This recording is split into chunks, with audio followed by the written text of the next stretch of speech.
good evening and welcome. Would you please stand and join me in the Pledge of Allegiance? I pledge allegiance to the flag of the United States of America and to the republic for which it stands, one nation, under God, indivisible, with liberty and justice for all. We welcome everyone. We recently lost a former board member, outstanding member of the community and longtime teacher, Sally Baker, and we'd like to observe a moment of silence in her memory.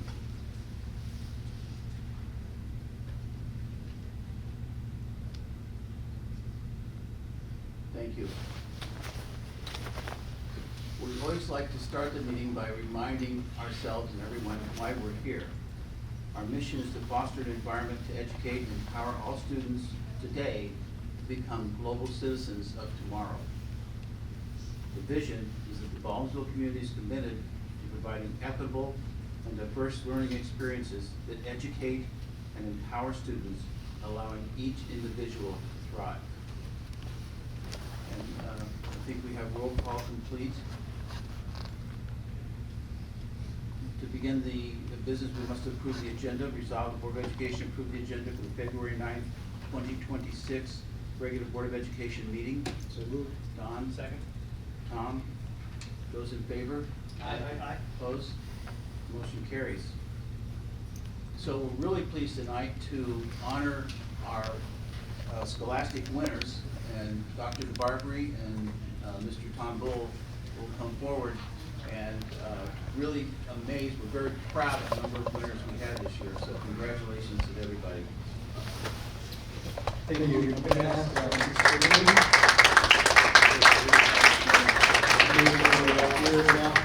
along with Mr. Denton, our Director of Academic Services, Visual and Performing Arts. I think he's here someplace too.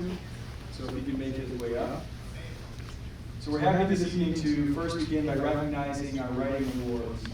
Congratulations to our 6 C.W. Baker High School students who earned awards in the 2026 Scholastic Art and Writing Awards, presented by the Alliance for Young Artists and Writers. Their work was reviewed and recognized by a panel of creative professionals and honored for its outstanding originality, skill, and emerging personal voice and vision. Since 1923, the Scholastic Art and Writing Awards have recognized some of the nation's most celebrated artists and writers while they were teenagers, including Stephen King, Amanda Gorham, Andy Warhol, and many more. We are proud to count our students among these esteemed group members and alumni. A special thank you to our dedicated teachers for inspiring mentoring and supporting our students' creativity every step of the way. So I'm going to call on each of these individual students and we'll highlight their work. Ella Bateman, an 11th grader. Ella.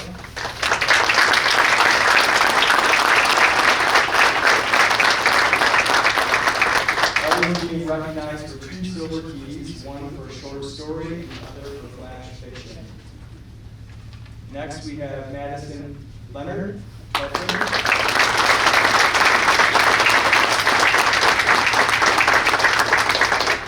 Madison is being recognized for a gold key for flash fiction. Next we have Carmela Budzik.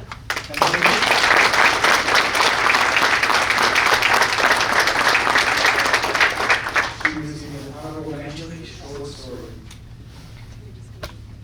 Next we have 12th grader Alexander Chiros.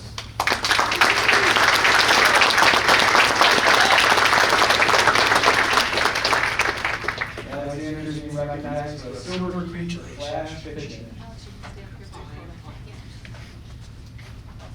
Next we have 10th grader Cooper Reynolds.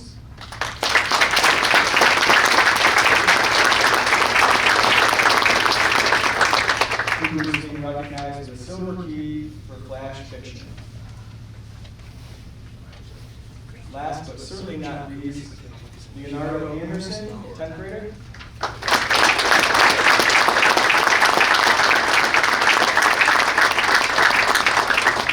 Leonardo is being recognized for honorable mention, flash fiction. Congratulations to our writing award winners.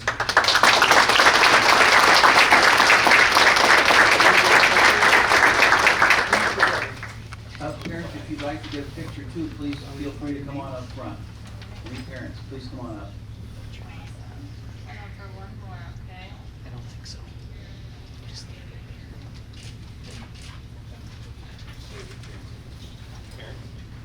Any parents?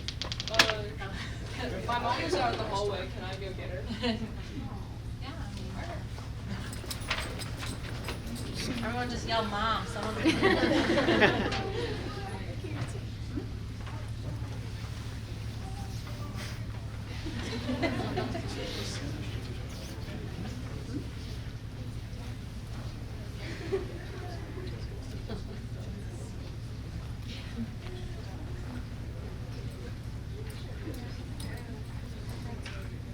Do you want to take a picture? Do you want to take a picture? Yes.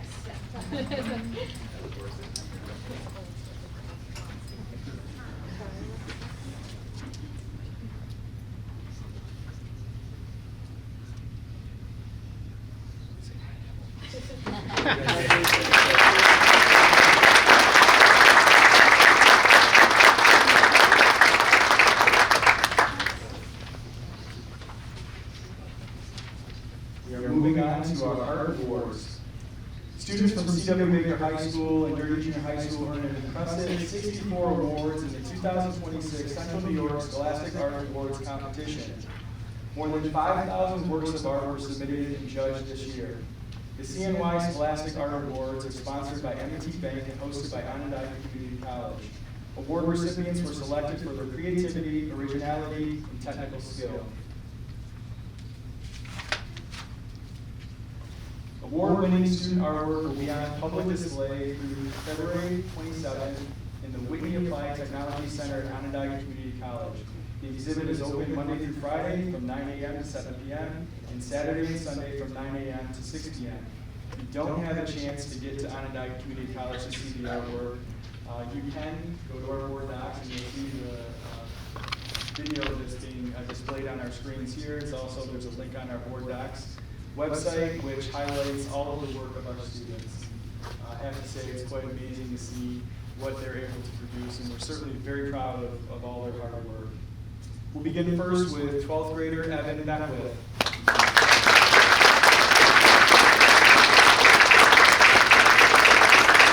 Evan is being recognized with a silver key for photography. Next we have 10th grader Carmen Barbado.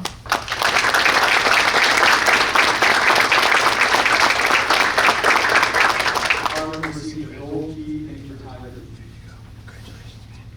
Next we have 11th grader Tressa Benoit.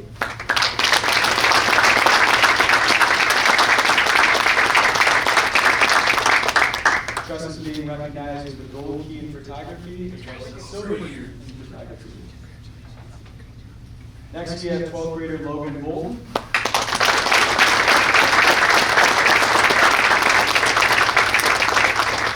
Logan is being recognized with an honorable mention for experimental photography. Next we have 12th grader Emily Calkins.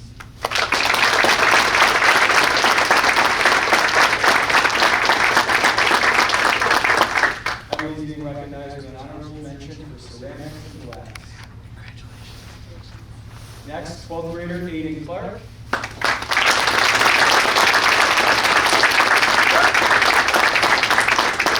Aiden is being recognized with a silver key for graphics design. Next, Kira Delarty.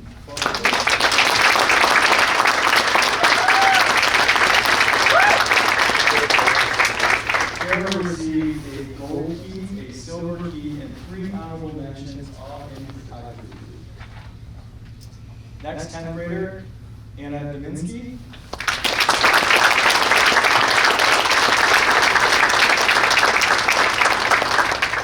Recognized with an honorable mention for illustration. Next we have 12th grader Lee Donahue.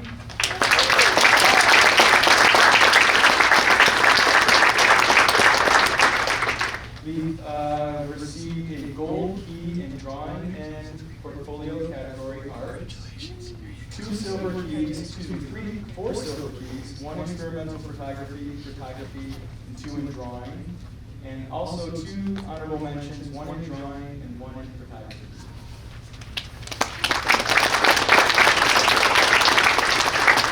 Next we have 11th grader Addie Ellis.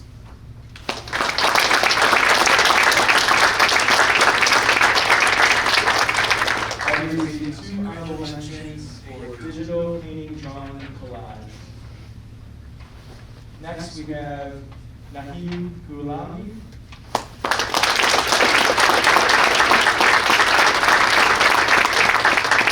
He's an 11th grader, received a silver key in photography. Next we have 11th grader Nathan Grover.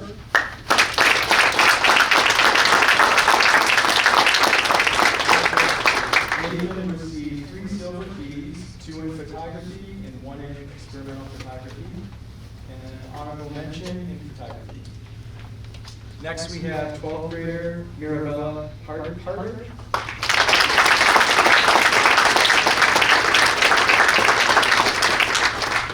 Mirabella received a silver key in drawing. Next we have 11th grader Chase Johnson.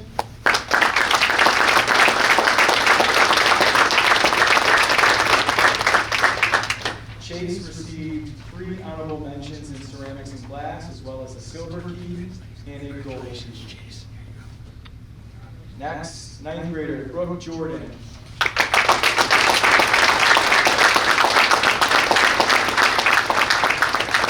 Brooke received honorable mention for design, photo, media.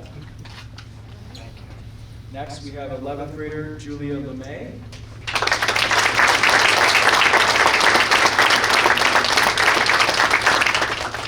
Julia received a gold key in photography and an honorable mention in photography. Next, we have 12th grader Madison Leonard.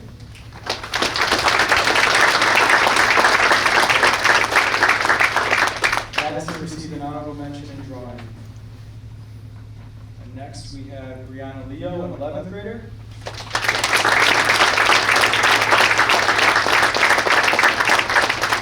Brianna received a gold key in photography. Next, we have 12th grader Tanner Madura.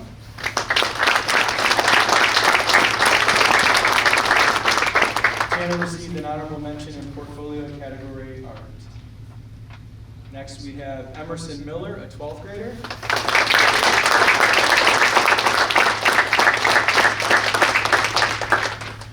Emerson received a silver key in drawing.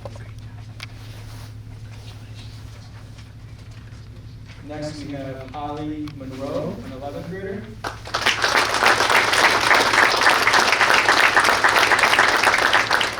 Holly received an honorable mention for drawing.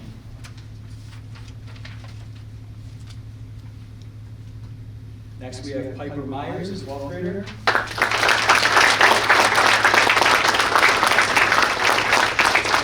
Piper received 1 gold key in photography, 1 silver key in photography, 2 honorable mentions photography, and an honorable mention in portfolio category art.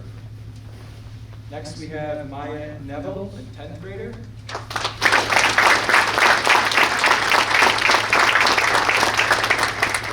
Maya received a gold key, a silver key, and 2 honorable mentions for ceramics and glass.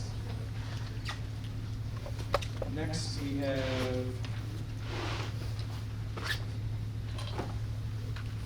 sorry, that was Maya. Yeah, that was Maya. I'm sorry. Maya received an honorable mention in just drawing. The person that received the ceramics and glass, gold key, silver key, and 2 honorable mentions was Elena Pearson, 11th grader.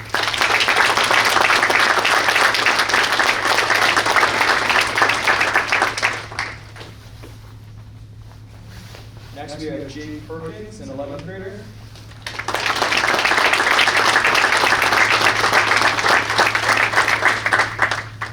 Jake received an honorable mention for the top 4 photography. Congratulations, Jake. Next, we have 12th grader Hayden Pumpton.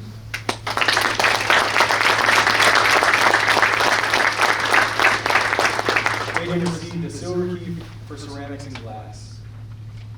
Next, we have 12th grader Quinn Ross.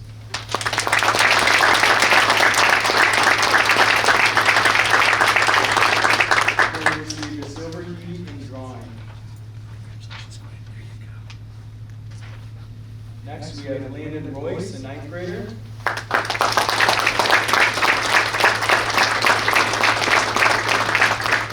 Landon received an honorable mention in design, photo, media. Next, we have Elise Ryder, a 12th grader.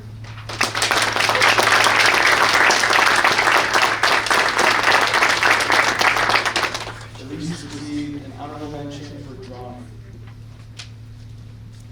Next, we have Brooke Schoen, 12th grader.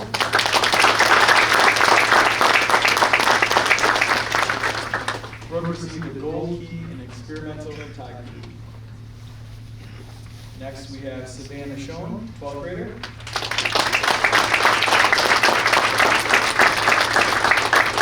Savannah received a silver key in experimental photography.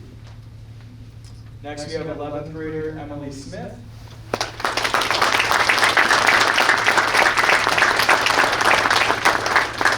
Emily received an honorable mention for illustration. Next, we have 10th grader Elizabeth Turton.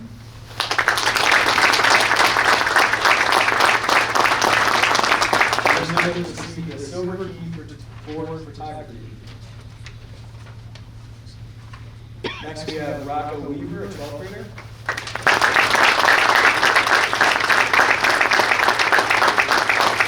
Rocco received an honorable mention for ceramics and glass. And our last recipient, Levi Williams, an 11th grader.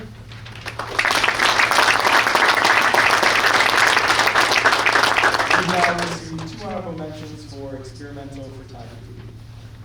Again, we can't congratulate these students enough. Quite remarkable the work that they have produced, and we can't thank our teachers enough for all of their work with our students. Congratulations to all of you.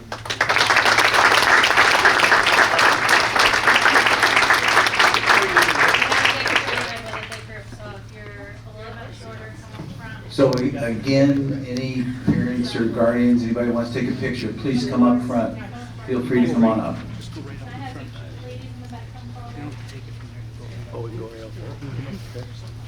Oh, I'm over there, because they're going to be lined up over there. I'm just gonna Thank you. have you guys back up just a little bit and then I'll move out of your way. Okay, I need to see all the heads, so last question, and then you need to go maybe over this way. Perfect. And then go just closer to, not closer, that's great. Okay. And then, are you in front of us? Perfect. Okay, everyone looking forward so I can see if I see your faces. Perfect. Okay, look just right at me first and then I'll move out of the way for your parents. One more from me. All right.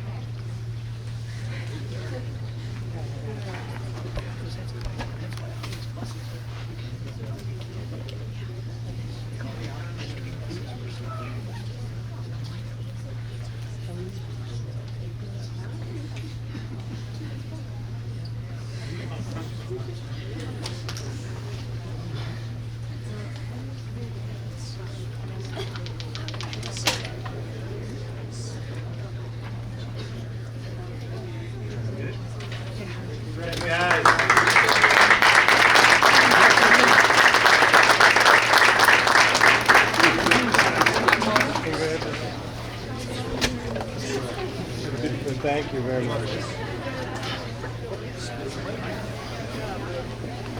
There's more spotlight.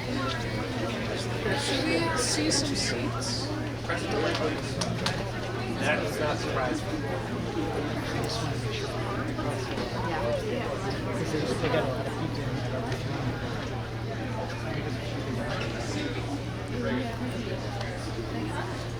While we're waiting for the action to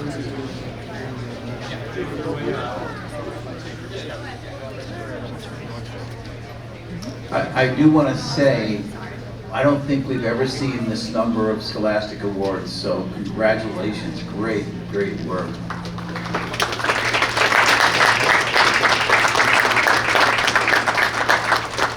We're going to transition now to our bravery spotlight. And for this, I'm going to ask Mr. Pope, the principal at Gray Middle School, to make his way up here. And then we're going to talk about 2 students and staff members. So we are proud this evening to recognize 2 Ravenhill School students for their bravery and compassion during a recent ski accident involving a fellow student. 7th graders Trent Irwin and Tyler Madison, members of the Ray Ski Club, demonstrated remarkable maturity and care during a frightening situation. This time I'm going to ask both Trent and Tyler to make their way up.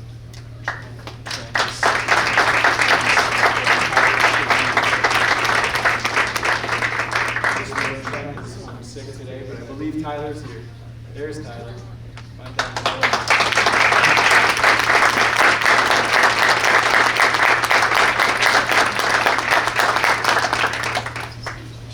On Thursday, January 15th, the Ray Ski Club was at Song Mountain when the student was severely injured in a skiing accident. Both Trent and Tyler remained with the injured student, promptly alerted ski patrol, and reported the incident to Ski Club advisor Jared Khan Bagley.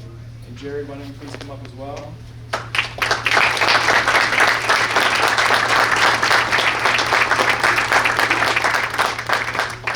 Tyler and Trent's calm actions and concern for their peer made a meaningful difference during a very critical moment in a scary situation. I know Mr. Pope was getting text messages from Jared, and we're communicating that information to the board. It's always a scary situation when you know that a student is injured and you're away from ambulance, emergency personnel, and of the sort. So we can't thank them for their support in helping this student get through a very critical situation. So we're here to honor and commend both Trent and Tyler for their courage and compassion. We also wish to recognize Mr. KB for his leadership during the incident and his support of the injured student and the student's family during an incredibly difficult time. Thank you to all who were involved for your bravery, your kindness, compassion during this very scary ordeal. Congratulations.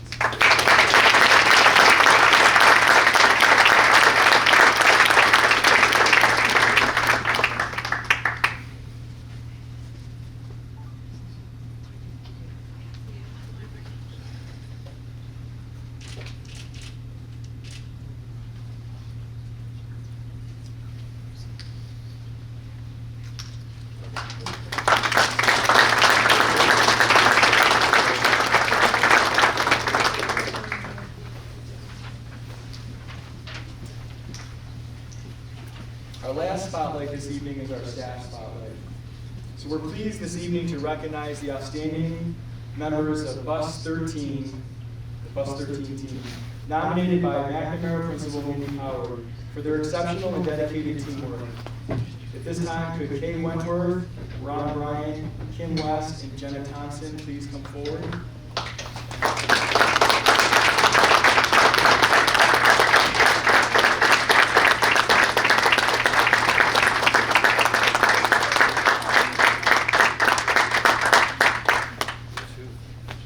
Kay, Ron, Kim, Jenna have been a terrific team to work with and have shown incredible flexibility throughout this school year.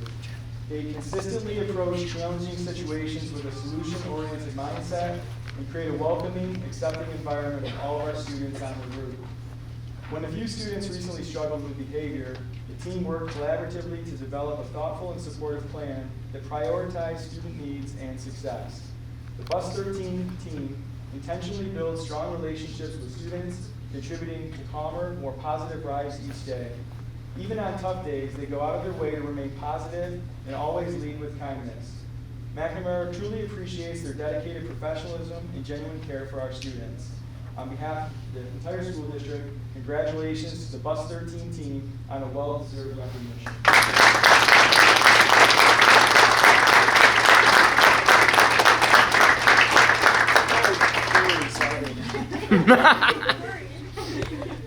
Got ahead of myself. So we have Corey. We have Mindy Howard, our principal at McNamara Elementary School, and Corey Bufoy, the director of school transportation.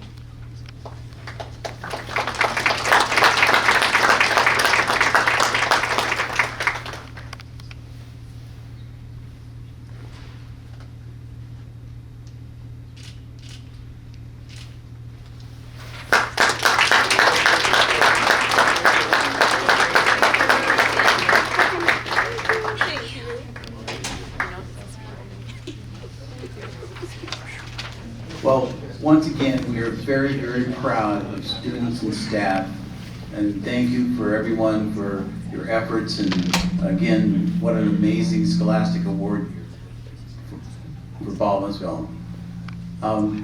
So if anybody is interested in leaving now, we'll begin the business portion of the meeting. So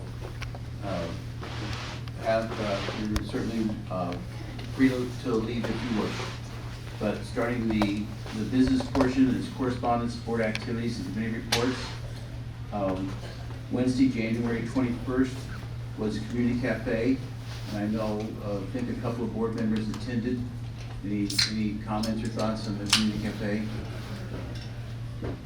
Was on the graduation, Wayne? Just real quick, it was kind of a follow-up to the one from last year, just sharing information and how things have progressed with the Blue Ribbon Commission, and it had more timeline-related things as to when certain things are going to be starting and other things are going to kind of be sunsetting. So it was good information, pretty decent turnout, good conversations. Thank you, thank you. And then earlier today, there was a policy meeting, and I think, Mr. Hindi, did you chair that meeting? I did. We reviewed the 6,000, 7,000, and 8,000 policies. The meeting went relatively quick and easy, and we're ready to move forward for next year. Wonderful, thank you. And Mr. Callie, do you have a report on the wrestling team? Section 3 Class AA champs.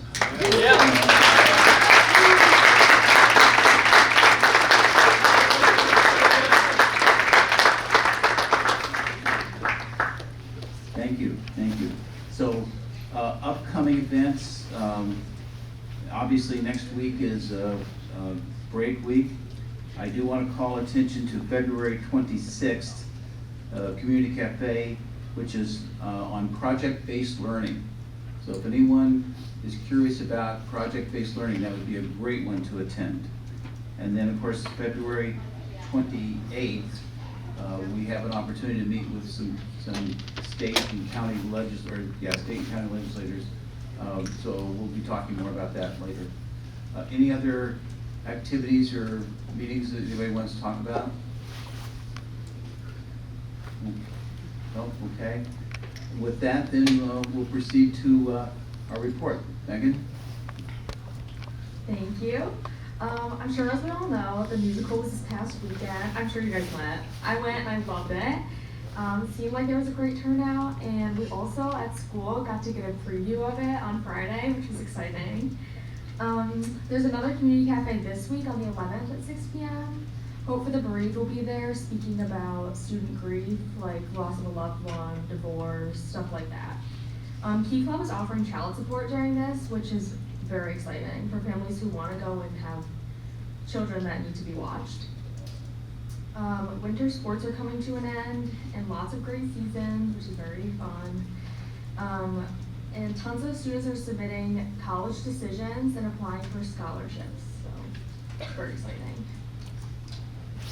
Okay. Anything about your plans for break next week? I'm going to Cuco over break to meet with the coach, so that's fun. Thanks. That's great. Okay.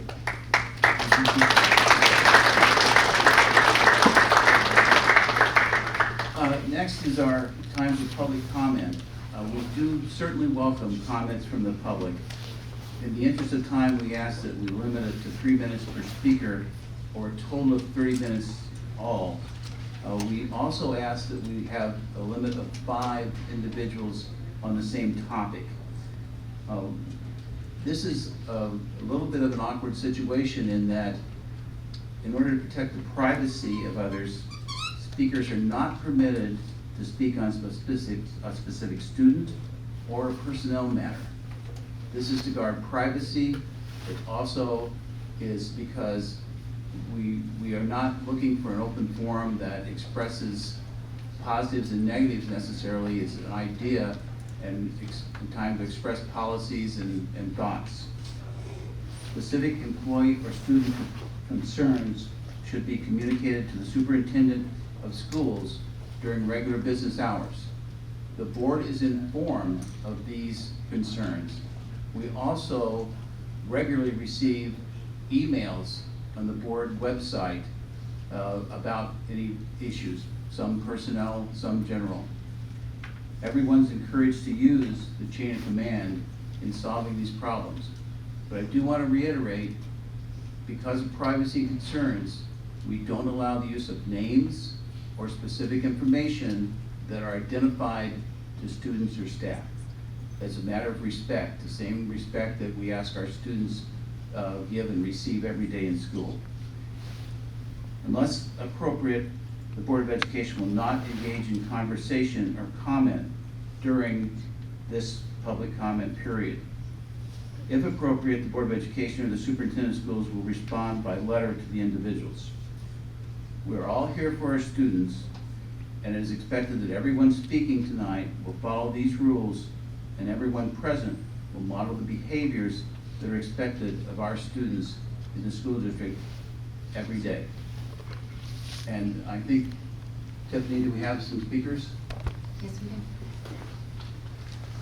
Okay, Andy Leonardo regarding advocation.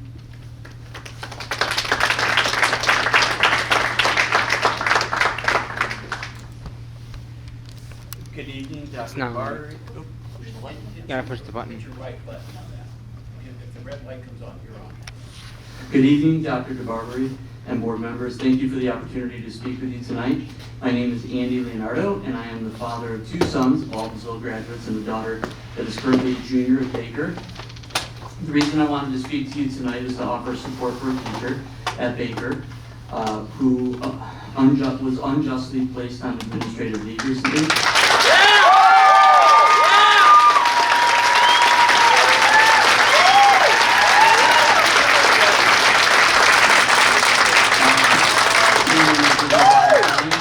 I'm going to keep going. My goal is to bring awareness to her situation and convince the board to get involved in reinstating this teacher to her classroom and to the position as faculty advisory for the two after-school clubs. I just caution you against specific information. Please don't use specific references that are identifiable to an individual, okay, please? No, that's not specific. I think I'm avoiding that, but I apologize if I'm not. It's my understanding that we're not supposed to use names, and so I will refer to her as this teacher. This teacher has been and continues to be the most important teacher in my kids' lives and in the lives of so many other students in our district. In addition to helping my kids pass their Regents exams, I left a word out there for you, and earn their advanced diploma, she has been their faculty advisor for multiple clubs. And an after-school club that meets once a week to help my kids with their spiritual formation and to become the best version of themselves that they can be, which is so important to me and my family. She constantly makes herself available anytime her kids, my kids are in need, often sacrificing her own personal time to love, care for, and support my kids, including the ones who graduated years ago. She's still supporting them to this day. As a person who has spent the last 20 years in public education myself, I can attest to the type of educator that this teacher is rare in today's world, and we, as a Baldwinsville School District, are fortunate to have someone like her. This is a teacher that I can entrust my daughter's very life and well-being to. My daughter is headed to a third world country on Wednesday with this teacher to build bathrooms for families and their children, as well as a greenhouse, and to do incredible work there. I know that my daughter is going to come back from this trip the best version of herself that she has ever been, and I have this teacher to thank for that. So please, for the sake of my daughter and so many other Baldwinsville students, I'm asking you to get involved in the situation and make sure this teacher gets placed back in her position and allowed to lead the after-school programs that she is in charge of.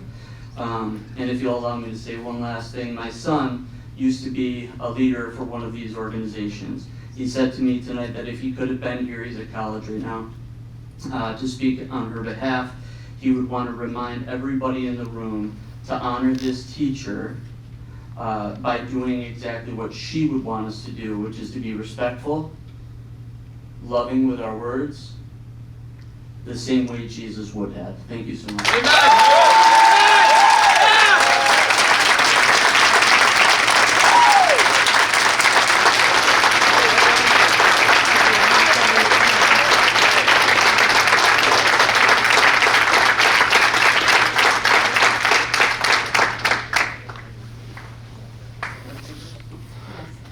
Matthew Thad Essig, Culture and Climate of Acceptance.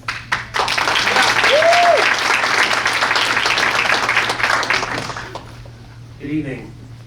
On the Board of Education website for this meeting, the Culture and Climate section states acceptance of our individual differences, regardless of race, ethnicity, gender, socioeconomic status, sexual orientation, age, abilities, religious beliefs, political beliefs, and other ideologies.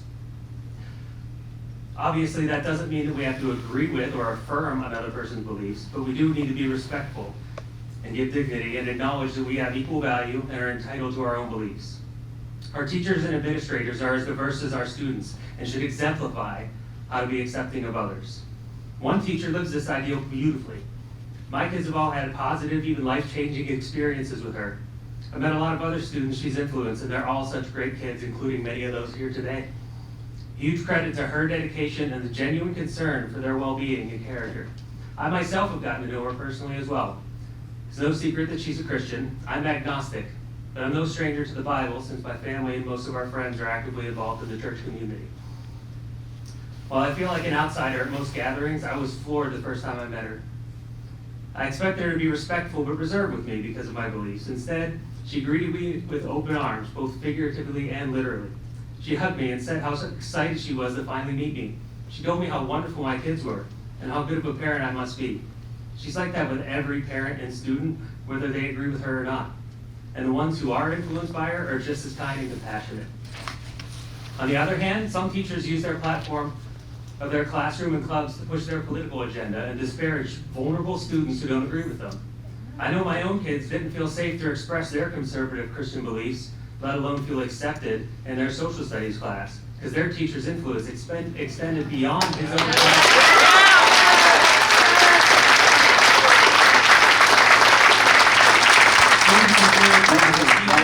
Matthew, can I, no specific references, please? There were none. With due respect, Mr. Jenkins. The students influenced by this teacher felt emboldened to bully my kids and others after class. When challenged by some parents on curriculum day, he went off on an indignant rant. Still, I didn't pull my kids out of his class or file a complaint. I thought it was important for them to experience alternative points of view and get a taste of the persecution they'll face after school as global citizens. He feels perfectly safe to express his viewpoints to students and to dismiss parents with no repercussions, and doesn't feel any obligation to respect anyone else's religious or political beliefs. Meanwhile, when the Turning Point Club was trying to start up, the students experienced weeks of unnecessary delays and unprofessional behavior from administrators.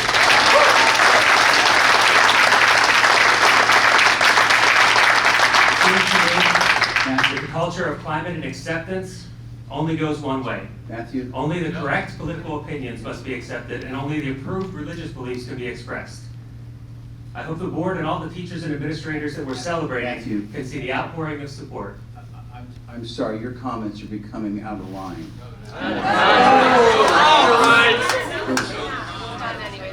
Those are inappropriate at this time, and I'm going to have to ask you, if you want to put them in an email or something to the board. I will. Would be happy to. And I think this is exactly a demonstration of accepting one.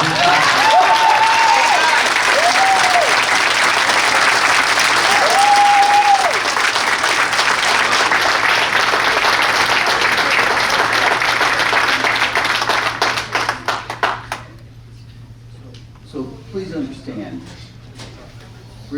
I'm not trying to keep anybody from being expressive, because you have the right. You have the right to email, you have the right to talk to the superintendent, but this is a public forum, and to disparage people is not the purpose of this public forum, okay? It's for public comment, it's for thoughts, ideas, but it's not a personnel function. You guys are talking about personnel, and I appreciate that you feel strongly about this person. It's wonderful that you feel strongly about somebody that supports you, okay? But that's not the purpose of a public comment, okay? And then to disparage another teacher was totally unnecessary. If you want to talk about it, you're good, it's okay, but you can't disparage somebody else. So So I'm sorry that Matthew feels he was discriminated against. That was not the intent. You just cannot comment on specific people or bring it into personnel matters, okay? We have another speaker? Yes, Caleb Tobin.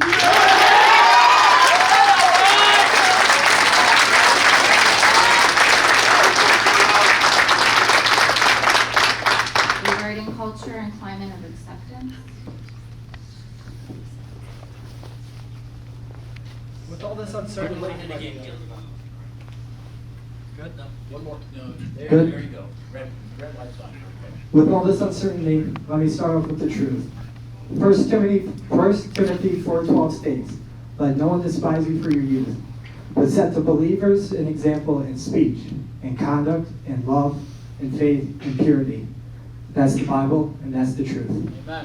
With this said, I would ask that you do not take my words, the words of those who have spoken before me and have yet to speak lightly.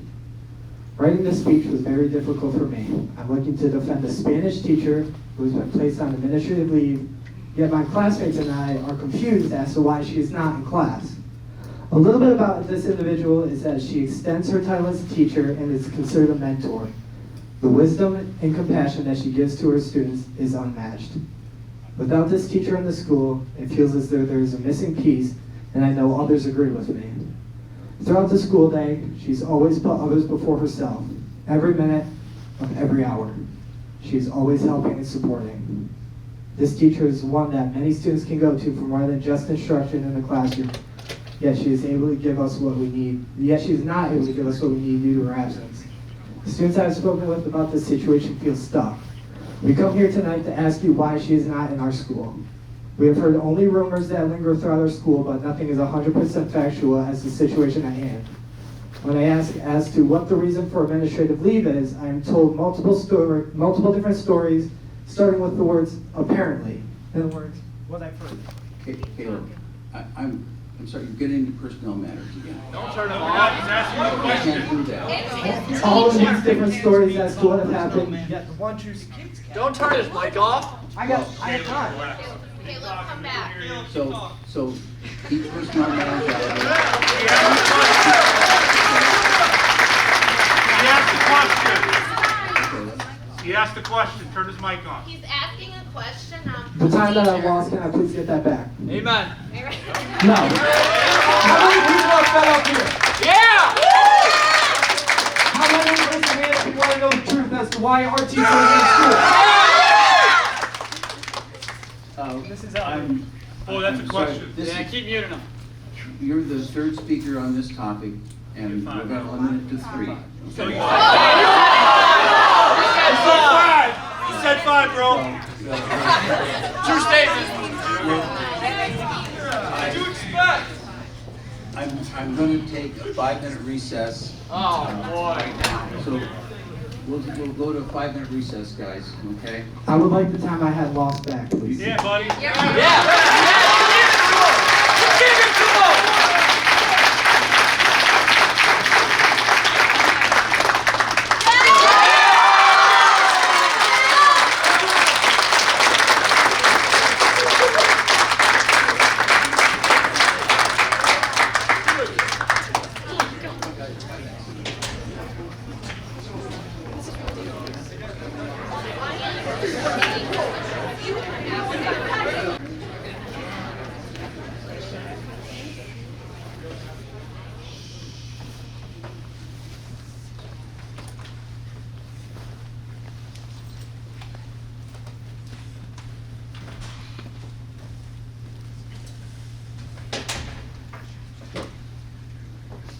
Okay, Caleb, you have 1 minute and 10 seconds. I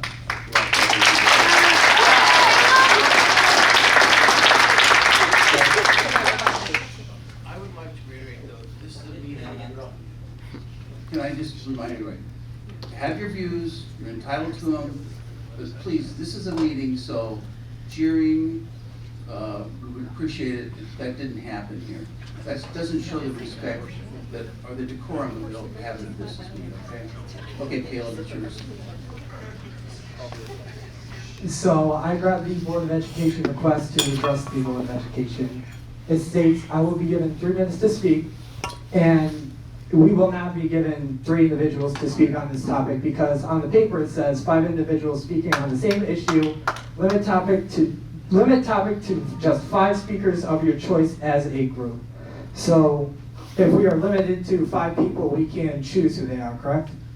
So you have 2 additional speakers on this topic, yes. We can choose. And if I may, well, let me, you're on the clock. Okay. I would also like the question answered as to why my teacher is not in school. And I think I already stated this non-question. If you put in the email, you'll probably get some response. Okay? Probably. I feel like it is fair that we can know why our teacher isn't in school now. It's been too long. Kids are struggling academically. People don't have someone to talk to if they need help with. Like, she's a mentor to us, and it is not fair, it's not just, and I feel like as a population right here, we should know as to why a crucial point of our school is not with us. So, thank you.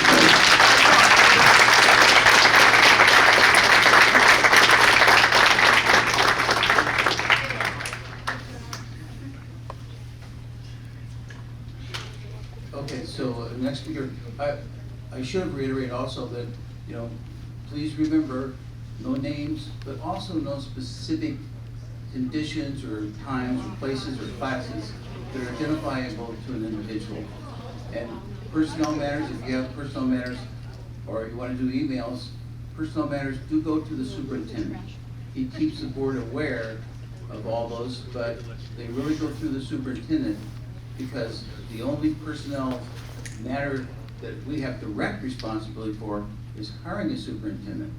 Then other matters sometimes get approved by the board, but the superintendent is responsible for all district personnel. So personnel questions should go there. So, sorry, with that, we have another speaker. Bianca Capilli.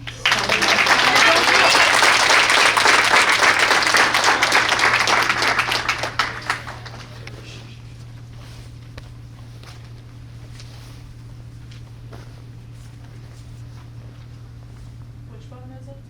The far right, right, the right one that says, has the version on it. Good evening, members of the board and the members of the community. My name is Bianca Capilli. I'm a senior at Baker High School, where I'm also the co-treasurer of Club America, an active member of the National Honor Society, and the captain of our varsity field hockey team. I'm here tonight because I believe it is important for you to hear directly from students whose lives are impacted by the decisions you make. I want to speak about a person at the school who advises for Club America, a teacher whose impact is reached far beyond just the classroom. This unnamed teacher has created an environment built on respect, compassion, and inclusion. She makes students feel safe to learn, speak, and be themselves. What truly sets her apart from the other teachers at our school is her character. She's a teacher who genuinely wants to be at school and genuinely cares for the students and their futures. When you combine that level of care with her additional skill as an educator, it is incredibly valuable to a student.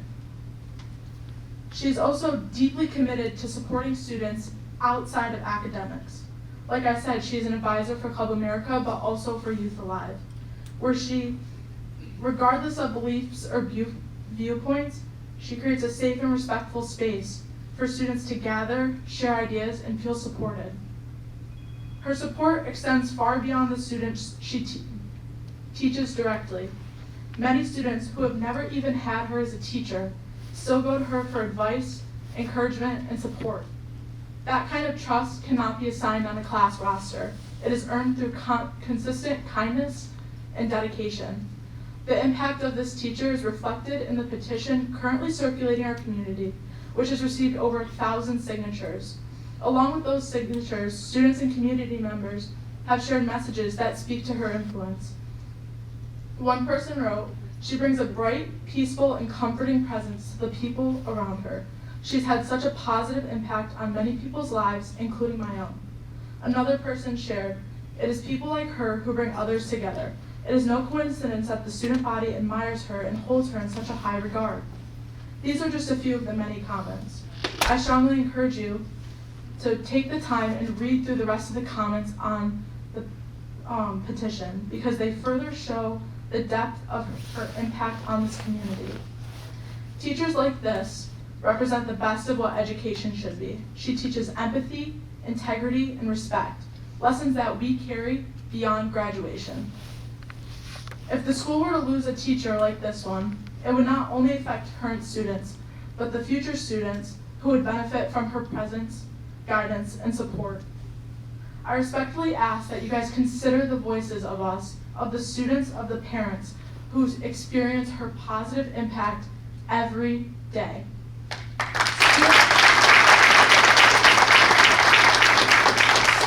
I would just like to close with this, that students notice which adults make them feel safe, respected, and encouraged to grow.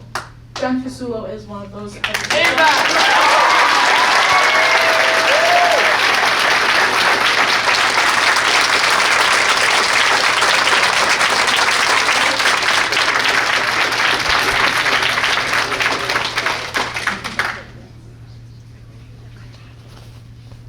Tiffany, I think there's another speaker. Jerry Dygert.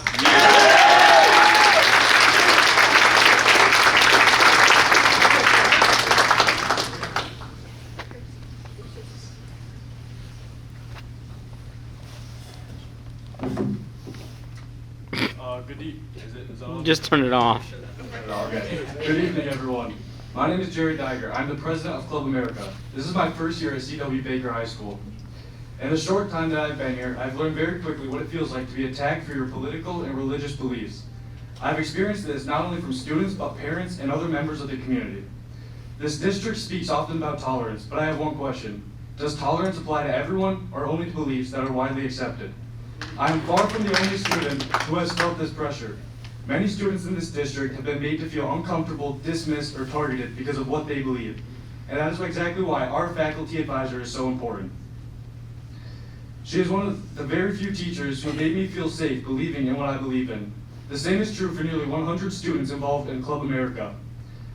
And that comfort is not limited to one viewpoint. Students from all political, religious, and personal backgrounds feel respected and comfortable around her. Everyone absolutely loves her. She has created an environment where students are encouraged to think, to speak, and to listen without fear. She treats every student with dignity, regardless of their beliefs. That commitment to free expression and mutual respect is what makes her the best advisor and the most valued teacher on our campus. In my short time at this school, I've already seen the lasting impact she has had on me and many other students. Her influence is personally and deeply felt school-wide. As president of Club America, I also see the very real risk our club faces as a result of this situation with our faculty advisor. I can say with complete confidence that she is irreplaceable.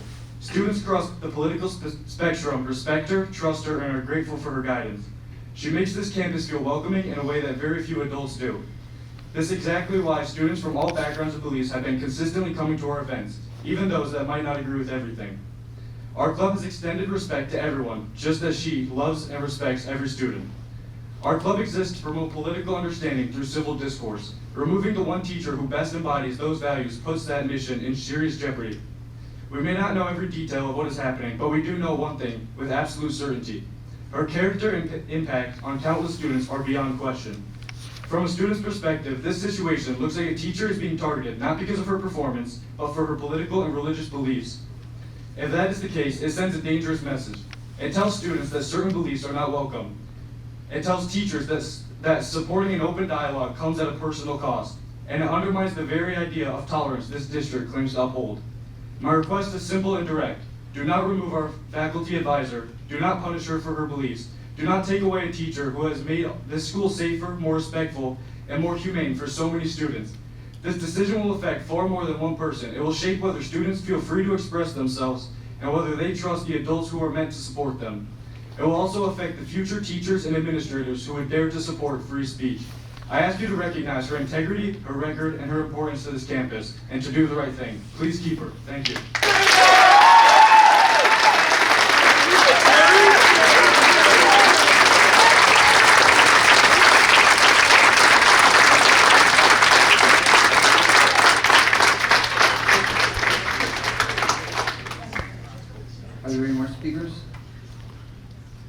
Carter Kuskowski, Spanish.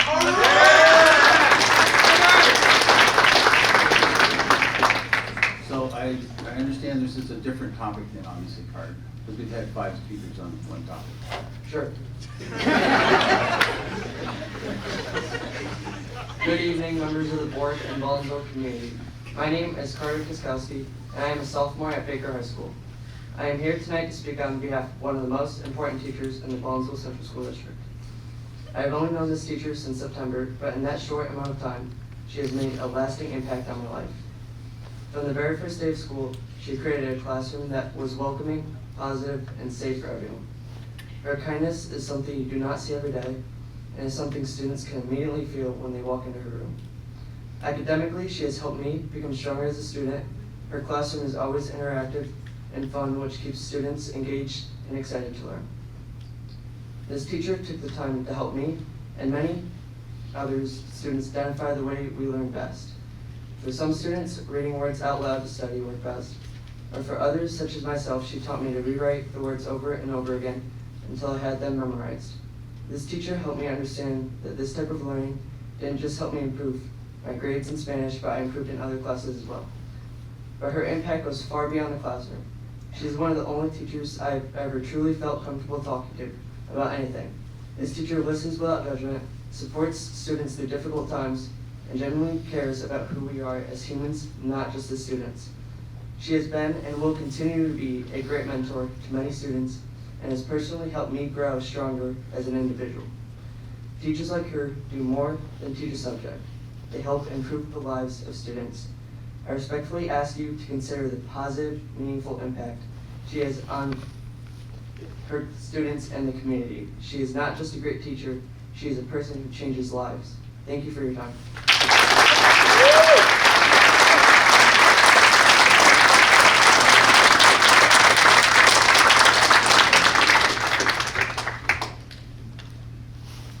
Any others? Elliot Daniel, bias in historical teaching. Okay, and guys, I've tried to be respectful of you, trying to give you, and you knew there were 5 speakers on a topic, and I feel like the last speaker lied to me, quite frankly. Mr. Jenkins, can I ask a question, You please? eliminated the So, name. You don't know if he's talking about the same teacher.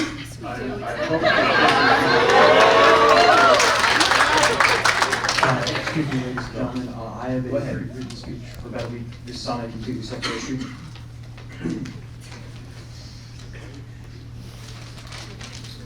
My name is Elliot Daniel. I work as a cook, and I am a junior at C.W. Baker High School. A quick disclaimer, I am not associated with Club America, nor am I in any way associated with the events of tonight regarding the former teacher. I've come here today to discuss the persistent liberal bias among some of the humanities faculty. Having taken all other appropriate routes to address this issue, I now feel that the only way for it to be resolved is to disclose in a public manner what seems to be a persistent instructional partisanship on the part of some staff and a lack of willingness on the part of the school's management to properly resolve the issue. I'm no radical or political enthusiast, yet even from this more neutral position, the actions that I've taken part in, been witness to, and later heard about have left me questioning the political neutrality of the instructors. Fully realizing that the faculty of the school board don't exercise a great degree of control in producing the contents of the curriculum, my primary issues are in the way in which subjective interpretation of historical material is handled and how student concerns over said interpretations are met. It is one particularly egregious interpretation of pre-made course material that I would like to speak on tonight. The content in question is related to prominent figures and organizations involved in the resistance to racial discrimination in the United States. In particular, a disproportionately large amount of time was spent discussing and praising the actions of John Brown and members of the Black Panthers. Regardless of one's political leaning, the fact is that these individuals were involved in acts of domestic terrorism and sought to use violence to achieve political goals. This, however, was never mentioned. The instructor instead used the opportunity to martyr individuals who died whilst committing acts of terror, claimed the use of force in such situations was justified, and compared said historical figures to modern-day leftist movements and individuals in a positive light. When a peer or I tried in the past to question this highly opinionated teaching style, we've been met with ridicule or the prompt shutting down of the discussion. There is no good reason in today's political climate to allow staff to interject their own personal political beliefs into course material. Not only does it serve to alienate those in class who hold alternative viewpoints, but reduces clarity by muddying essential information with partisan talking points. The whiteboard is a tool for instruction, not a pulpit for sharing political opinions. Thank you for your time.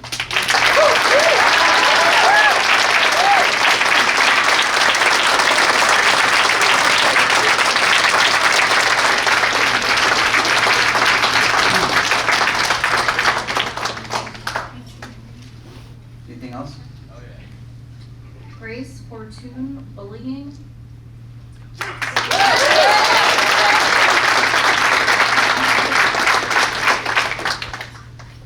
Hello. I just want to say thank you for your time.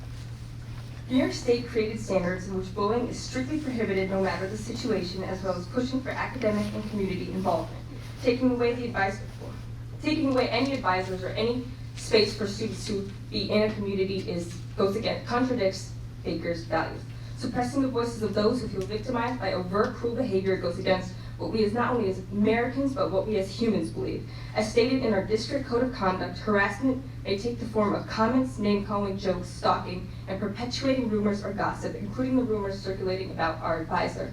Asking questions about what those rumors are to clarify should be allowed. Thank you.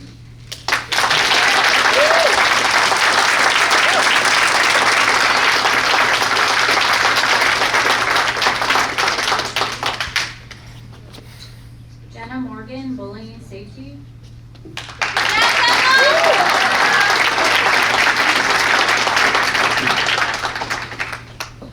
So first I wanted to start off by bringing up a specific teacher that I've known ever since I've been in Baker High School. She was my Spanish teacher sophomore year, the leader doing the trip to El Salvador my junior and now senior year, an advisor for multiple clubs I am a part of, and throughout it all, an amazing role model and friend. Everyone likes to say that anyone on the administrative staff at school is a trusted adult who can go to for anything. Well, I found that adult for me. And you've taken her out of the school for a reason we aren't really sure about. You've taken her out of our education, a complete obstacle and hindrance for many. The emotional distress this issue has caused me and others is a complete distraction from the purpose of school. The simple fact that all of us are here today with no information or confirmed facts, nothing but conjecture, demonstrates our trust in the integrity and character of this teacher. And that's all.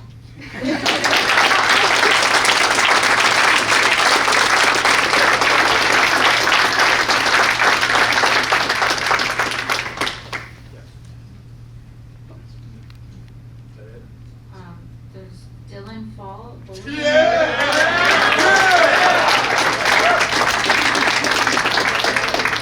So I just want to repeat, you guys agreed to 5 comments on one topic, right? So please, let's be respectful. Mr. Jenkins, is there anyone else here that has a different topic that would like to speak before? Then we will let them speak so they can get their topic out of the way.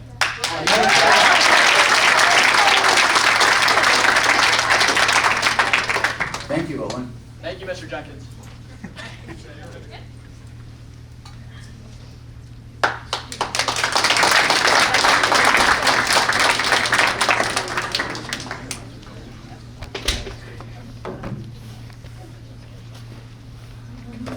Is this on? Okay, great.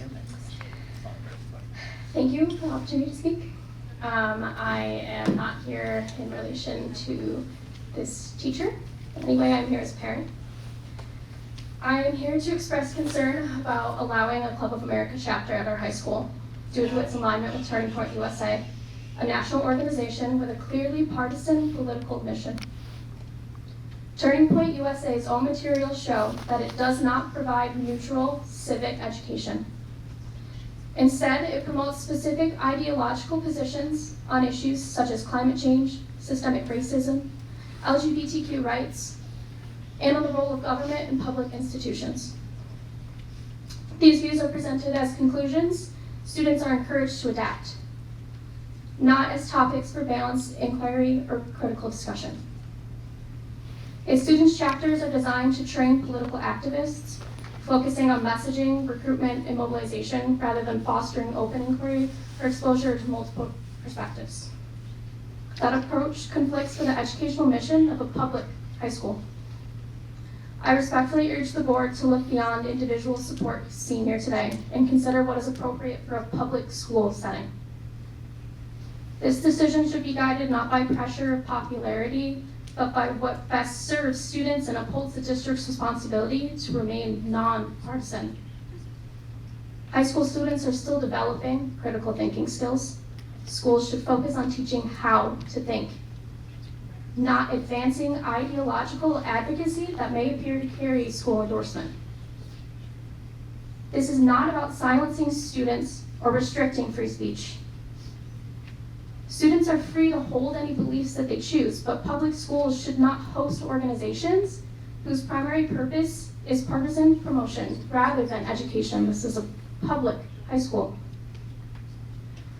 For these reasons, I urge the board to maintain an inclusive, nonpartisan learning environment and decline to allow Club America chapter at our high school to continue. Thank you for your time and consideration.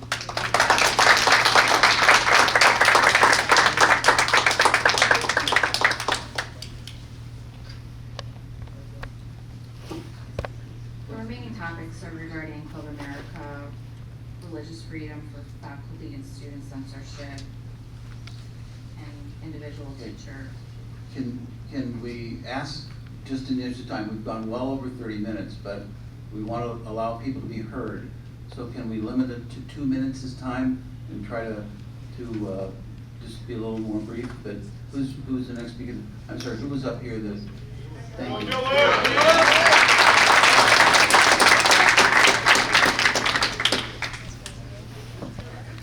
Thank you, Mr. Jenkins. How y'all doing? How y'all doing? My name is Dylan. Just want to appreciate having me up here. I just want to say, in my generation, we as a society have taken a step towards mental health awareness and the things that come with that. I've single-handedly watched my Spanish teacher help people struggling with anything from a loss of a family member, anxiety over a class, or even just stressing about the future. I really don't know why you'd even think about taking away a teacher who helps students every day and has done so much for the district. About 95% of the teachers I've had in my lifetime really just care about getting paid, not getting in trouble, and going through the motions. That rare 5% of teachers you get are some of the most genuine people out there. She is one of them. I personally came to her about my future career ideas, which she has networked me with people who can help me get to where I want to be. Thank you for your time.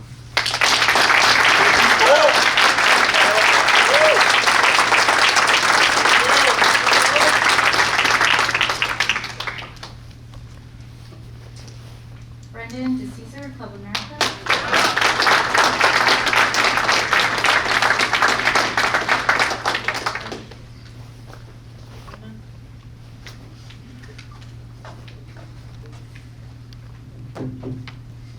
Hello. Hello everyone, my name is Brendan DeCesar. I am co-treasurer of Club America, and I'm here to talk to you guys about a faculty advisor, specifically about how amazing of a person that she is and the positive impact that she has, that she not only leaves on her kids in the classroom, but also outside of it. I had the pleasure of having her as my Spanish teacher in 10th grade. Spanish was never one of my favorite subjects. In fact, I dreaded it, but she changed that. From the moment I stepped into her classroom on the first day of school, I could tell there was something different about her. She greeted me with the utmost respect and kindness. I immediately felt a sense of welcoming in her classroom. Throughout the year, I would constantly see the older kids interact with her, and I always noticed the sincere relationship that she had with them. She loves her students. This level of care for each one of her students made not only myself, but many others excel in learning not only lessons in Spanish, but life as a whole. I will never forget the day that she sat all of us down in the class and talked to us about the dangers of drinking and driving. While she was talking about it, she got super emotional, and it was quite evident that she had a deep-rooted compassion for all of us sitting in the classroom, not wanting to see any of us get hurt. By the end of it, I I had never in my life felt more loved by a teacher than that moment. By the end of it, I realized why the older kids had such a deep-rooted connection with her. She truly cares about her students and wants them to be the most successful people that they could possibly be. After my sophomore year, I would always see her around the school. There was no better feeling than her greeting you in the hallway, calling you by your Spanish name, and then having a great conversation with her. Despite not being in her class, her room is always open, and I often find myself in it between passing periods. Her room is a place where you could take a few breaths from the craziness of life for a moment and maybe talk to a few friends. And every day that I would see her, I would never see her in a bad mood. In fact, I have never seen her in a bad mood in the whole entire time that I have ever known her. She is truly one of the happiest, kindest people I've ever met. Our faculty advisor is not only the advisor for Club America, but also Youth Alive. I hope you're close to time. Oh, yeah, okay. The impact that she has made in my life is immense, and the values and lessons that I have learned in her presence will follow me as I step into the new chapters of my life. I am much more kind, understanding, optimistic, driven, and charismatic, all because of her. Thank you for your time.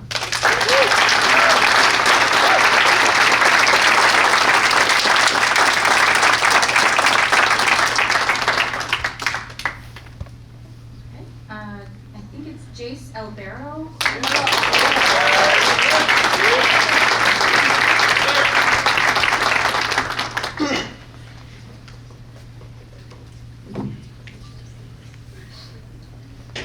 Good evening. Good evening. Good evening. Anybody? Good evening. My name is Jace Albero, and I just want to remind everybody of the Equal Access Act of 1984. It is a federal, It is a law that requires public secondary schools to receive federal funds to allow student-initiated, voluntary, non-curriculum clubs to meet on school premise during non-instructional time. It prohibits discrimination against these groups based on their religious, political, or philosophical contents of their meeting. I would just like to thank all the parents here and you guys, for allowing us to have Club America, because I and the 70 to 80 kids that we had at each of the meetings, we just want to thank you that you give us a platform to speak and learn about politics in a bipartisan manner. Thank you.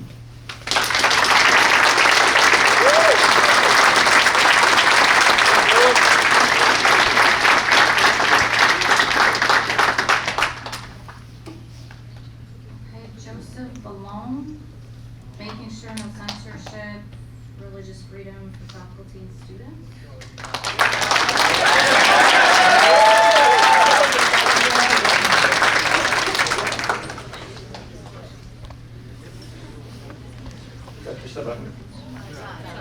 Right here. I'd like to thank you for allowing all of us young people to speak tonight. I don't want to make more than a minute or two. I won't do that. I'm not here to talk about the individual. I could, but I won't, out of respect. It's a religious freedom aspect that I'm thinking about. I think there is a liberal bullying bias going on in a lot of spheres of influence that I'd like to protect my children and grandchildren from. I have 5 wonderful grown children, 7 grandchildren. We just moved to Redison, so now I'm a Baldwinsville resident, so I'm giving you my tax money every month. And my youngest Davey's in the back of the room right there. Wave, Davey. He's going to be getting married soon, and he's going to have to raise his children in this school district. I'd like to see my grandchildren go to school in an environment that's not hostile to people of faith. I'm a born-again Christian. I'm a business owner. I'm a father, grandfather. I sit on the board of Mission Syracuse. I interface with professionals every day. We know what tolerance looks like. We're not trying to bully anybody, but I don't want my grandchildren to fight this fight. I'd rather stand here and say, please don't outlaw or discriminate or curtail anyone who wants to express themselves, much like the person they're talking about tonight. Thank you for having me.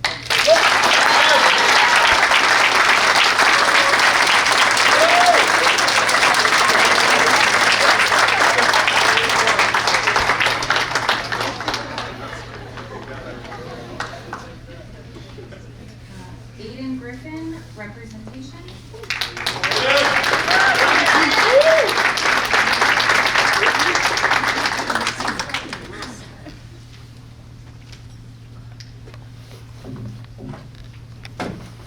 Hello everyone. I'm also speaking on the creation of Club America in our high school. I would like to bring up a legal matter relating to the creation of this club regardless of political beliefs or viewpoints. According to the Equal Access Act, which was passed in 1984, if a school permits at least one non-curriculum club to meet during non-instructional time, it must treat all student groups equally. This has been followed to an extent with Club America, as the school has allowed Club America to be in function as it has with other controversial clubs such as the LGBTQ club, not fully though. The Equal Access Act also states that a school may not do indirectly what it is forbidden to do directly. I believe this portion of the act may be infringed upon through the recent placing of the club advisor on leave, although all of the rules and expectations of the club were followed. With that being said, since elementary, when we were just innocent children who had yet to form our opinions on the world, we've been taught the golden rule to always treat others how you want to be treated. This teacher is the best example of this that I have ever seen in my life. She is one of the most kind and caring people that I have met, and I have never witnessed her being rude to anyone. Yet she's now absent from the learning environment that was only as enjoyed as it was because of her. As my classmates already touched on, everyone wants to know what could be the reasoning for this leave, because all we hear is hallway rumors and hypotheticals with no real answers. From the time I was in Derby, I was already hearing things about this teacher in Baker who was connecting with her students like no teacher I had met before. From a friend I had who did not bond with her on a religious or political level and only knew her for the amazing teacher that she is. When I got to high school without ever even having a class with this teacher, I quickly found out why I had heard so much about her. From the first time we talked, the positive energy that she gave off was infectious, and being around her made me and other students feel comforted. There have been multiple occasions where students have gone to this teacher and cried in her arms, telling her about all of their issues. She's someone that people feel like they can fully trust and confide in. And this teacher makes school a better place for everyone and has the busiest classroom in the school. It isn't an accident that dozens of kids request try and get switched into her study hall, and she never has a single open seat for any of her classes. In her classes, this teacher uses fun stories and activities to make things more engaging and entertaining for students. She's not only an amazing teacher, but also an amazing person with an amazing family and heart. Our school would not be the same without this teacher, and it would damage the enjoyment of school for hundreds of students as it already has in the past week. Thank you for your time.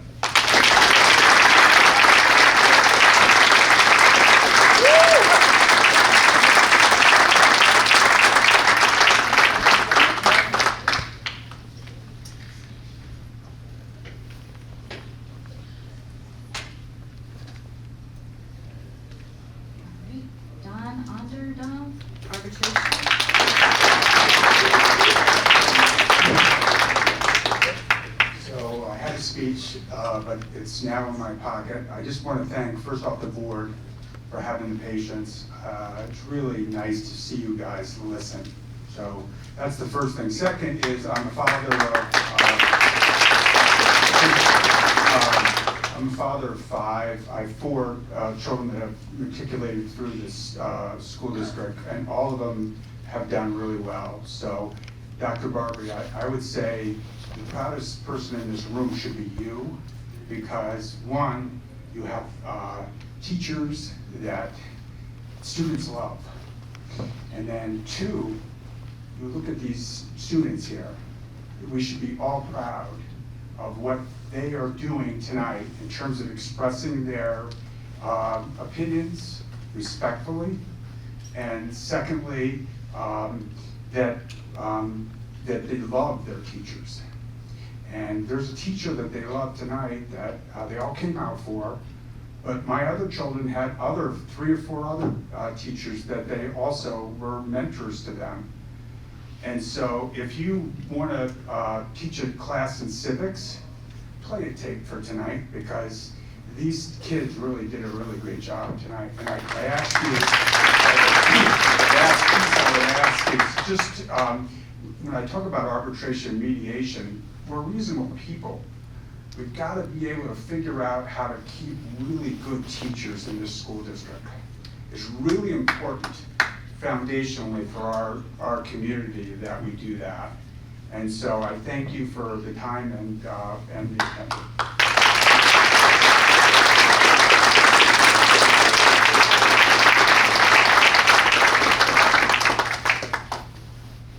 I apologize. Did Ariana Snowden speak tonight? Okay, thank you. That was it. Okay, well, thank you. I do appreciate people coming out, and I think you might have violated our 5-person on topic. But it is important, and I believe everybody here understands that the board and the school supports free expression. They support your right to feel what you want to express what you want to, but not to bully other people into your beliefs. Everybody has their right. Everybody should use their free thought to make their choices. So thank you for being here. I'm sure you want to stick around for the rest of the meeting, right? Thank you. And proceed to everyone.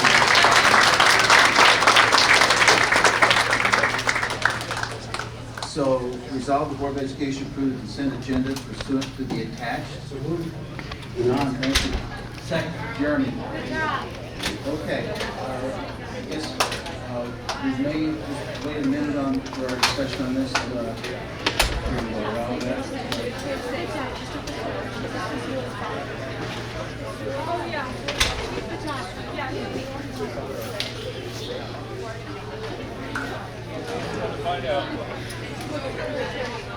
So I hope the press will stay for the meeting.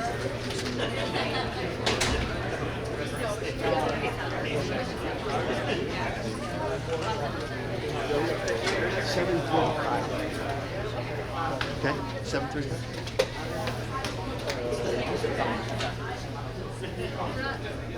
We're going to go ahead here. So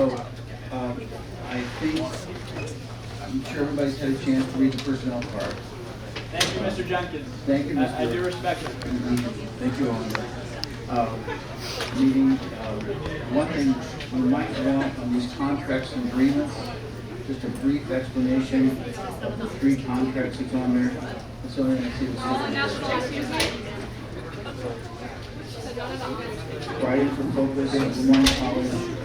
So the Riders for Focus, we received a grant initially request through the PTA to create an opportunity for students to have access to bicycles and learn to ride a bike at Gray Middle School. The staff, because the funding didn't necessarily fall through, based on the timing, we did the agreement for the administration and physical education staff were able to budget for that this year.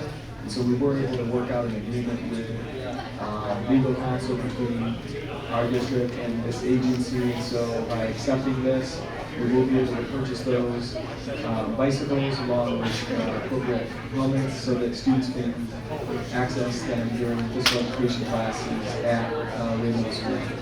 So we're excited about that opportunity. The other 2 agreements that are there are for either internships or student teaching experiences, administrative internship experiences for students, college level students with Lemoyne College and Syracuse University. So these are typical agreements that we have. The one specifically for Syracuse University, it's a 5-year agreement, it's just off the break on that cycle. So we're hoping to continue to move forward with those opportunities. As most people know, there are shortages in the education field with regard to people willing and able to serve in the teaching role or profession or support staff role. And so this certainly is a way to continue giving people the experiences that are necessary so they can receive certification. Okay. Any other discussion or questions on the consent agenda? Hearing none, we'll move to vote. Those in favor? Aye. Opposed? Motion carries. Item A under new business. Resolve the Board of Education approve the contract resolution appointing Chase Construction Services LLC as construction managers for the Baldwinsville Central School District 2024 CIP 242 million Phase 1 project pursuant to the attached. Tom? Jeremy? Jeremy? Oh, okay. Thank you. Thank you for clarifying. Okay, Tom and Jeremy. And we probably need a brief explanation. This is Phase 1. It's Phase 1. So LaChase Construction has been with us for many, many years. And they are currently working with us as construction managers for the 2022 capital improvement project that was approved by voters, as well as the 2023 capital improvement project that are ongoing at both Derby Junior High School, Baker High School, and Ray. And this is for work in Phase 1, which includes Ray Middle School and all of the elementary schools. So this will get us through that work over the next several years. Okay, any other, Don? Just a quick question, Joe, or depending on where this crazy thing goes. So I'm all in favor of this. I love this. It's about time this kicks us off on what we accomplished this past year, and it's great. It's time to start keeping promises. There's money in parts of this, and I'm wondering if these numbers are what we were anticipating, and are there any significant changes to it? There are not. In fact, they're in the budget that was proposed, that was approved by voters for the 242. I will say that Tiffany and I worked with LaChase and negotiated their initial proposal down. It is consistent to the services that you approved both in the 2022 and 2023. So we're right in line, in a good place, and we feel very comfortable moving forward. You had me in budget. I think I'm safe in saying that we're paying a lower percent than we paid in past projects. We actually are, yes. Yeah, so this is a pretty fair deal, I think, considering that. Yeah, thank you. Okay. Questions, discussion? Ready to vote? Those in favor? Aye. Opposed? Motion carries. So carrying on, resolve the Board of Education approve the award of contracts for 2024 $242 million capital improvement project phase 1A pursuant to the attached and contingent on successful completion of contracts. So moved. All right, Don and Jeremy. 25, well, 5 words or less. How's We that? are happy with the bids. I don't know how many that is. Hey, that's more than 5. Maybe a little bit more. We did more than 5. So. The bids look pretty good, so that's great news. Okay, any other questions? Again, very much in line with the projections, so we've done pretty well, and thank God we didn't see a lot of inflation in this. So, good. Seeing no questions, I guess we'll proceed to vote. Those in favor? Aye. Opposed? Motion carries. Continuing with our theme, resolve the Board of Education approve the award of contract for the 2024 $242 million capital improvement project phase 1A day automation pursuant to the attached and contingent upon successful completion of contracts. So Luke, Don, Luke, same thing with the day, for the day automation piece, right? Yeah, what's going to be unique for the next couple is these are New York State contract. So we're separate actions for this. They're not through the bidding process. These are on state contract. Day automation supplies all of our safety and security software and equipment across the district.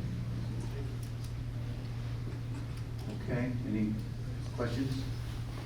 Yeah, these are within line, all these contracts are within what was projected, so while you may, please ask the question you have it, but they're pretty cookie cutter at this point.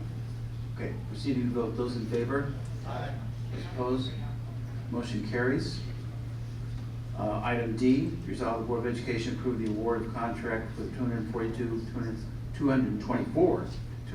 million capital improvement project phase 1A to Siemens Park pursuant to the attached and contingent on successful completion of contracts. Andrew? Wayne? Again, Siemens is control, HVAC control. HVAC stuff now. Okay, moving to vote. Those in favor? Opposed? Motion carries.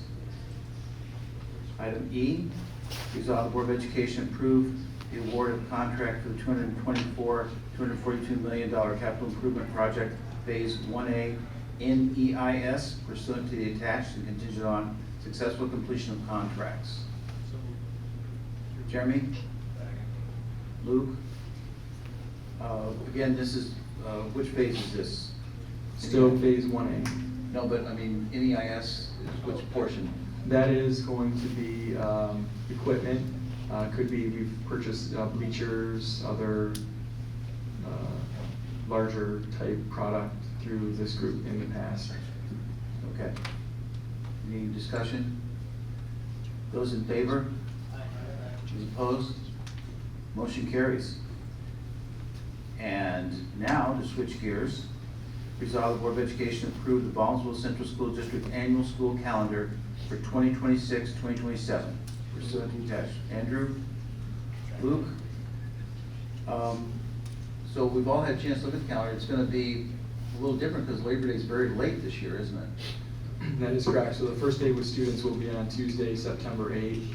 There's a push across the region where all other schools are having similar conversations, and we've agreed as superintendents that that is how we're going to make it work with the number of required days that we need in order to meet SED requirements.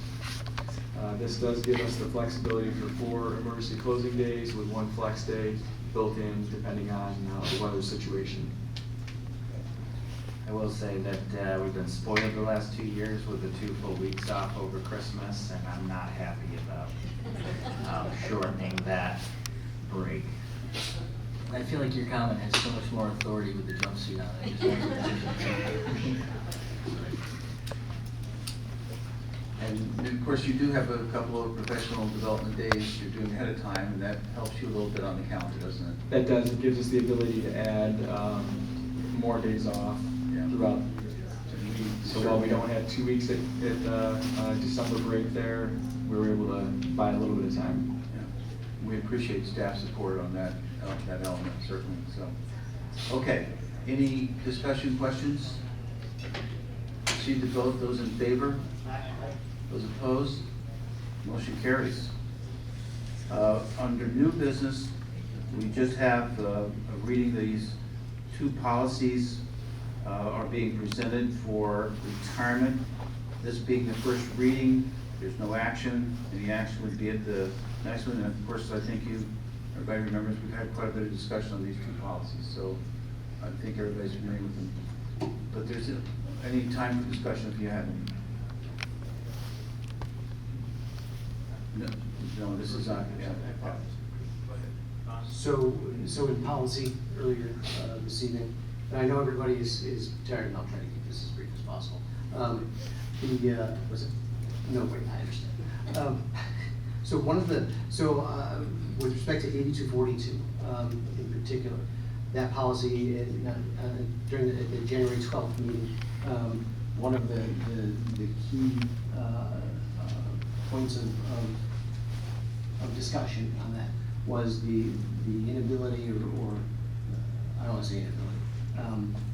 The proposal was that we can't define character, and I actually think we had a pretty good display of character here for a few minutes, listening to some of the public comment. I was proud of those kids.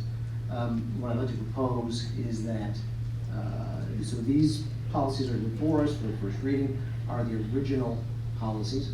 And what I'd like to do is replace 8242 with the language from the last meeting and include in it a definition of character.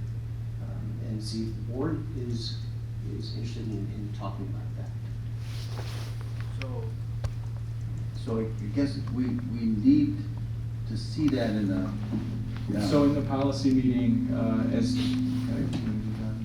Don did mention, we can pull up what was discussed. Renee can pull that up. It's under right there.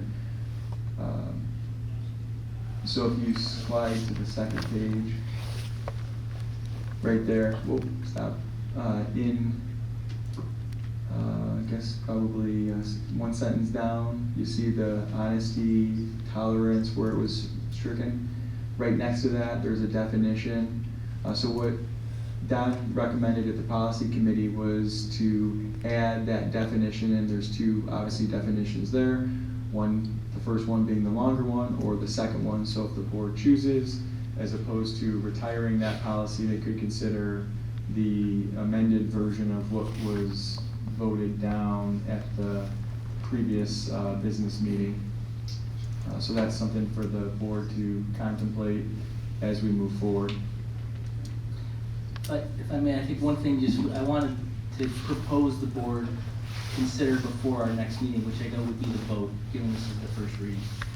And I'm not reiterating what we talked about last board meeting, but I think we discussed in policy before and this time some maybe further description from our attorneys as to why they feel that this would be needed to be retired. I know we have some policies that are not required, that we have not retired, and I know we had a question, at least I had a question, I think it was shared by some others in the policy committee, why this particular one they felt needed to be retired. I know the original, and I guess the reason for my confusion is the original justification was 801A covers it and it's redundant. I feel as though 801A, in my reading of it, covers protected classes but doesn't cover all kids. And so that's why we're proposing a continued policy from the board that talks about civil discourse in relationship to all students. I think the other objection was what Don brought up in terms of being able to define character. So just wanted to throw that out for the board to consider in this first reading before we go to the vote on retiring the old policy or potentially proposing or accepting a new one. I think Jerry makes a good point as far as us getting advice from our attorney. And I think this is one policy that may help us decide whether or not we should move forward with that. Yeah, I just have one comment. I apologize if I wasn't able to make the earlier meeting. A couple things specific to the 8242. Just pulling up a quick search, there's like about 56 policies that are legally required, and of the 144 whatever plus that we have, there's a lot on there that we have for various reasons. So I agree, and I think it would be beneficial just to have a little bit more of a legal definition of why it needs to be retired, as well as just doing some quick research. I understand there may be an Erie 1 version specifically to 8242, and when you look at the policy numbers, specifically even by NISBA, who I believe also has a version of this particular, the policy numbers are identical district to district throughout the state on purpose because they usually have some type of specific meaning. So if you were to look at 8242, you're gonna find this exact policy amongst countless districts throughout the state. And just a quick Central New York search that I could get, I got about 9 or 10 districts just within Central New York that have various language of this specific policy. So I don't know if it would be helpful or not to also, if we have the Erie 1 as well as the NISBA version of this that does exist. So there is a recommendation of draft and language already. I did go past policy meetings years ago and I couldn't find it attached to any of the letters or the agendas, but I just could have missed it. That might have been me not looking in the right place. I'm not so savvy with board docs, a little bit more savvy with like Grok and Google, but so I just put that out as well, that it may be worth with the specific policy to review the revisions in question, to get some more advice, to maybe even review what NISBA, Erie 1, and those that help guide our policy making have to say. And again, this is a first reading, so if we did have to take action, perhaps tabling it to another meeting to allow a thorough review by all members, I think would be beneficial in this case. Just to piggyback on that, during the policy meeting, we charged Joe with getting the policies that we have that our attorneys have asked us to retire that are not retired. So Joe will be getting us that list so we can review that, so that the policy committee, when they start to meet next year, that'll be on their agenda. So there's 40 or 50, 56 you said. We want to be able to understand why those policies we still have on the books and whether we still should have them on the books. Okay, so this will be on the agenda next time, and there's some good suggestions. Thank you, everyone. Okay. So with that, our next item is the roundtable. And the first item on the roundtable is just both propositions Yep, so just a reminder, based on the discussion at the last board meeting, the work session, we plan to have two propositions out for voters. The first being the approval of the 2026-27 budget, just over $152 million. The exact number will be in the resolution that the board will be asked to approve at the March 2nd meeting. The second proposition will be for the purchase of internal combustion vehicles, and that not to exceed, I believe it was just under $3 million. So those will be the two propositions, and this is just a reminder. There was a question at the work session about the percentage increase in the budget if we were to remove the debt service, because remember that has the corresponding aid, and we've got a lot of construction going on. When we pull that out, correct me if I'm wrong, Tiffany, we're talking about a 3.8% budget to budget increase, 3.8, which was a little more than what we kind of quickly calculated at 3.5 last work session, but somewhat in line with where we stand with CPI and other natural increases due to everything going up. I have a question about the buses for the Proposition 2. Will all those include all of the modern and current safety features, as well as the traffic cams and air conditioning? That is correct. From this point forward, you'll notice we have quite a few new buses that have been purchased in the current year's budget proposition that voters approved last May. We've actually, I think they're all in, right, Tiffany, at this point in time? You'll notice a difference because those that have air conditioning, they have a like a white, about the size of this table, what looks like a box on the roof that helps with cooling the bus down. So that's actually I'm assuming the condenser for that. So that's how you can differentiate, but you're right, moving forward, our plan is to purchase only buses that have air conditioning. You'll also notice a few buses that are a little bit longer, and that is because we're trying to purchase a few of those as well to handle our longer athletic and or extracurricular trips. So when we have the marching band or teams going, various places, we can fit more students on the bus instead of having to take potentially two different buses, depending on the size of the team or group. Outstanding, thank you. Just a quick question, Joe. So typically, historically, the board comes up with a number and we have something like 3.8%. And experientially, a year later after we exercise that budget, we've actually come a little bit under that. Is there any reason to believe that sort of pattern would change? Now, for the tax rate that goes out, yes. We're assuming that you're approving a rate that is likely going to be less because of growth within our community. We're not anticipating that to change. The budget to budget increase though at 3.8, which I mentioned, is what it is. That's going to be consistent based on the growth in our budget. Perfect, thank you. Okay, any other discussion on that item?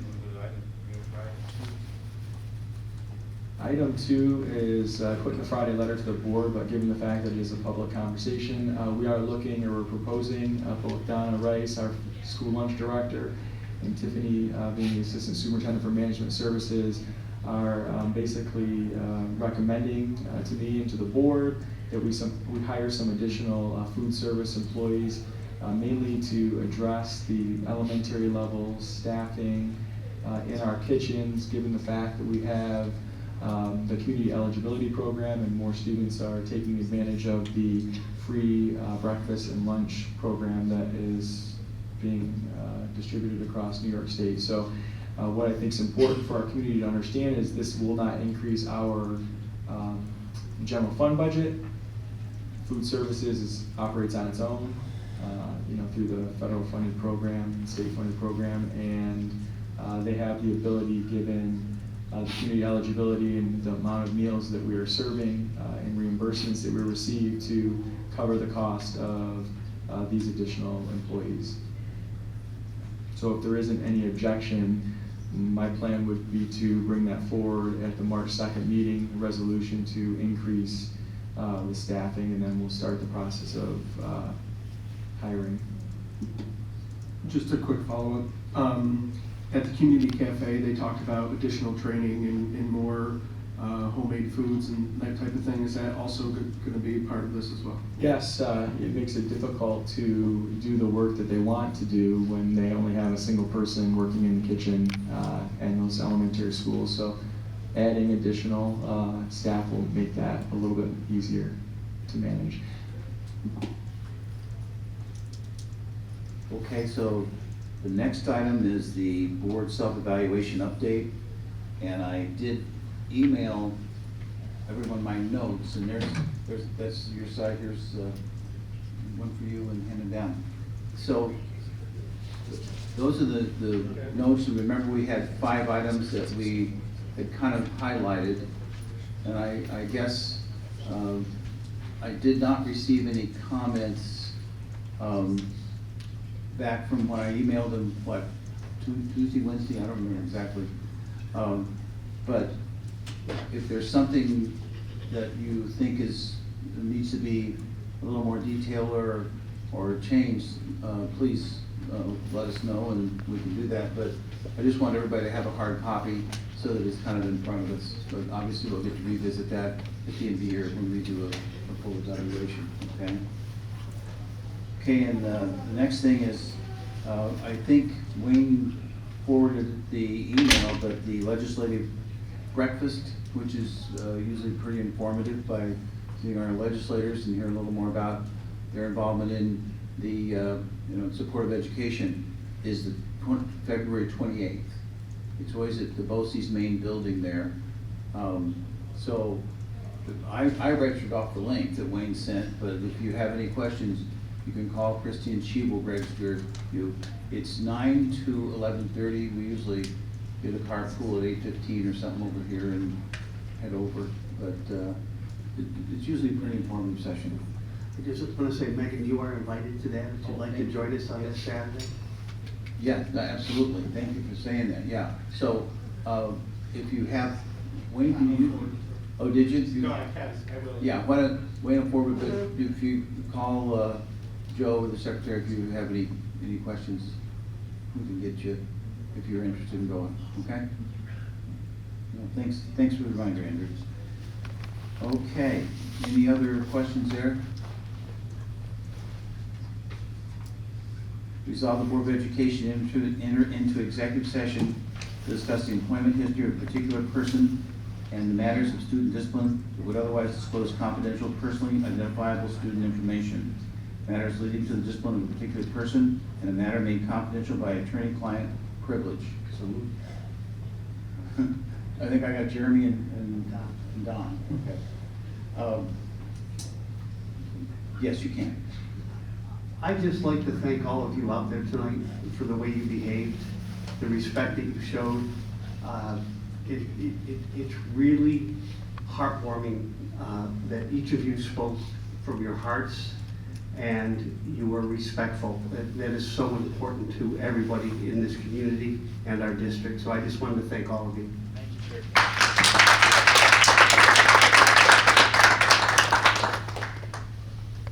Okay, I think we're ready to vote on exec. Those in favor? Aye. Those opposed? Okay, the motion carries. We'll take 5 minutes, I guess. Are we gonna go over there for exec? Is everybody leaving or is everybody waiting? We're good, we're leaving. Oh, okay, so we can have exec here.